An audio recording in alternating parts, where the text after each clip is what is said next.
Halo Sobat Smart, welcome to Kampus Virtual bersama kami, Trio Smart. Di video kali ini, kami akan membahas dengan mudah mengenai laporan posisi keuangan. Nah, sebelum lanjut ke materinya, buat Sobat Smart yang belum subscribe, yuk subscribe channel ini dengan cara klik tombol subscribe, dan jangan lupa like, comment, and share video ini. Semoga video ini bisa bermanfaat buat semua Sobat Smart. Dan untuk Sobat Smart yang sudah subscribe, terima kasih, ikuti terus video kami ya. Dan sebelum masuk materi, aku mau nanya nih sama semua Sobat Smart. Sobat Smart tahu nggak pengertian dari laporan posisi keuangan? Nah, betul sekali. Jadi, pengertian dari laporan posisi keuangan adalah laporan yang menunjukkan posisi keuangan perusahaan yang terdiri dari aset, liabilitas, dan ekuitas kepada para pengguna untuk digunakan sebagai pembuat keputusan dan atau prediksi mengenai jumlah, waktu, dan ketidakpastian arus kas masa depan. Nah, tadi pengertian dari laporan posisi keuangan. Teman-teman udah paham kan? Nah, selanjutnya aku akan menjelaskan mengenai beberapa kegunaan dari laporan posisi keuangan. Jadi, laporan posisi keuangan itu mempunyai 4 kegunaan. Yang pertama itu mengetahui posisi keuangan perusahaan dari kondisi kas, liabilitas, hingga ekuitas. Yang kedua, membantu para sumber daya perusahaan menganalisis perubahan kondisi keuangan perusahaan.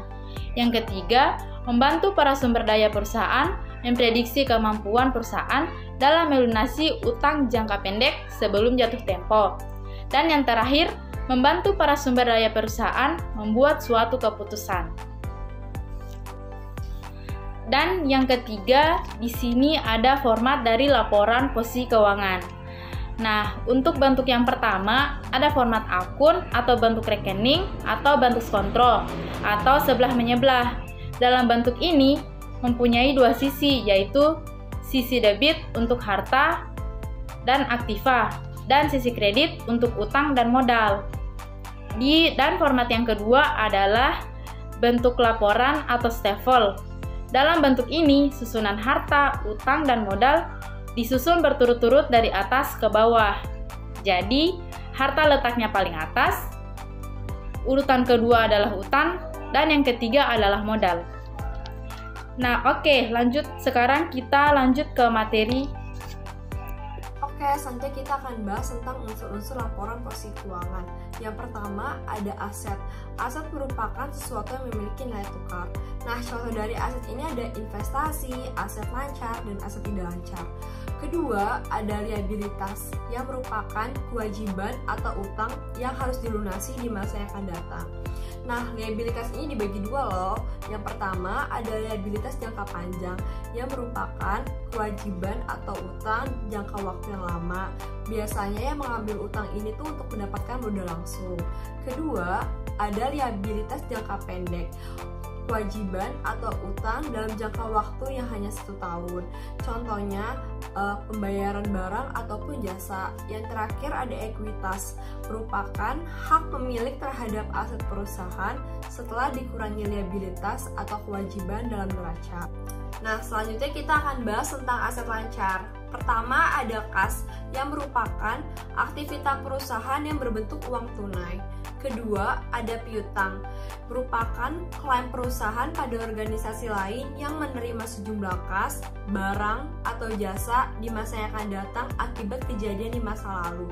Ketiga, ada persediaan atau perlengkapan, barang yang digunakan dalam memproduksi produk perusahaan.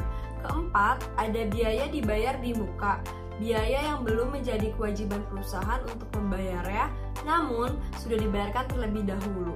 Dan terakhir ada investasi jangka pendek yang merupakan investasi yang sifatnya sementara dan dapat ditarik lagi dalam jangka waktu yang pendek. Tadi kita udah bahas bagian aset lancar dan sekarang kita akan bahas ke bagian aset yang tidak lancar. Pertama itu ada investasi. Nah, contoh investasi ini tuh ada investasi pada efek, investasi pada dana khusus, dan lain-lain. Kedua, ada aset tetap yang contohnya seperti tanah, gedung, kendaraan, peralatan, mesin, dan lain-lain. Dan terakhir ada aset tak berwujud. Contohnya ada paten, hak cipta, waralaba, goodwill, merek dagang, dan lain-lain. Nah, sekarang kita balik lagi nih ke unsur-unsur laporan posisi keuangan. Tadi kan aku udah jelasin bagian aset. Nah, selanjutnya kita akan bahas tentang bagian liabilitas dan ekuitas. Seperti yang sudah dijelaskan sebelumnya, liabilitas diklasifikasikan menjadi dua sobat. Ada liabilitas jangka panjang dan liabilitas jangka pendek. Bentuk liabilitas jangka panjang dapat timbul dari 3 situasi loh, yaitu yang pertama, dapat timbul dari situasi pendanaan khusus. Contohnya, utang obligasi, hasil bayar, kewajiban sewa, dan kewajiban pensiun. Yang kedua, dapat timbul dari operasi perusahaan. Contohnya, jumlah pajak penghasilan tambahan. Yang ketiga, dapat timbul dari tergantungnya peristiwa di masa depan.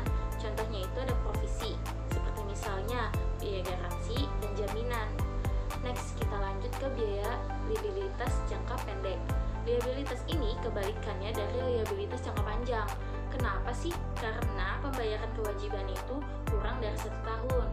Contohnya yaitu yang pertama, ada utang yang diperoleh dari barang atau jasa seperti utang gaji, utang pajak, dan lain-lain.